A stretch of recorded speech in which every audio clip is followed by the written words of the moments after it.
Ibu, Bapak, Saudari, Saudara, rekan-rekan muda, dan adik-adik sekalian dimanapun Anda berada. Bertemu kembali dengan saya, Romo Tino SSCC, di dalam catatan pesiarah. Santo Kaisarius dari Arles mengatakan, sebelum dibaptis, kita adalah kediaman setan. Tetapi setelah kita dibaptis, kita merupakan bait dan kenisah Kristus yang bertakhta di hati kita. Sebelum kita mendengarkan permenungan dari catatan pesiarah, marilah kita membuat tanda kemenangan Kristus. Dalam nama Bapa dan Putera dan Roh Kudus. Amin. Allah Bapa yang Maha Agung, Engkau telah berkenan memilih kami sebagai batu-batu hidup bagi bangunan kediaman-Mu. Curahkanlah anugerah Roh Kudus, gereja-Mu, agar umat-Mu yang selalu setia Kau berikan kekuatan untuk tetap memuliakan Engkau di dalam persiarahan umat-Mu di dunia ini. Demi Kristus pengantara kami. Amin. Ibu, Bapak, Saudari, Saudara, rekan-rekan muda dan adik-adik sekalian yang terkasih di dalam Yesus Kristus, Allah kita, Allah yang Maha Kudus, bukan saja memulihkan dan membebaskan kita dari kuasa kegelapan, dari kuasa maut yang diakibatkan oleh dosa. Kehidupan religius sosial kita pun diatur sedemikian rupa agar nama Allah semakin dimuliakan, agar kedamaian pun hadir di tengah-tengah kita. Semoga dengan nubuat dari Nabi Yeskiel kita semakin disadarkan bahwa tempat kediaman di mana kita berada, ketika kita membawa perdamaian, ketika kita membawa cinta kasih Allah di dalam setiap langkah hidup kita, kita sudah menghadirkan Kristus di tengah-tengah kehidupan kita. Kita sudah menjadikan diri kita bait Allah yang sungguh istimewa di dalam hidup kita. Di dalam bacaan Injil hari ini kita diingatkan bagaimana kita harus menjadi bijaksana. Jangan menjadikan tempat ibadah, tempat mereka berdoa, tempat mereka bersimpuh di hadapan Allah sebagai tempat untuk mencari keuntungan.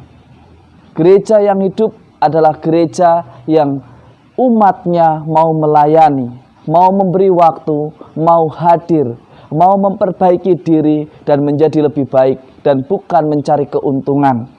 Seringkali kita lupa bahwa kita justru menjadikan tempat ibadah sebagai tempat yang tidak dapat dinegosiasi mengenai untung dengan alasan hal-hal yang kadang tidak ada logikanya.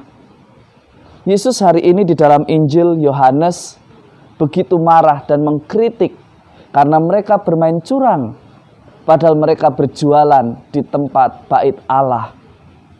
Mereka begitu mencari meraup keuntungan yang kurang wajar. Tentu orang berdagang, tentu orang berjualan, yang dicari adalah keuntungan, tetapi keuntungan yang wajar, yang sesuai dengan pasar, bukan keuntungan yang istilahnya karena ada kesempatan untuk meraup sebesar-besarnya. Di dalam beriman, di dalam hidup menggereja, kita sebagai gereja yang hidup hendaknya sadar bahwa tempat ibadah bukanlah tempat untuk mencari keuntungan, tetapi mencari berkat dan belajar memahami kasih Allah yang sungguh istimewa di dalam perjalanan hidup kita.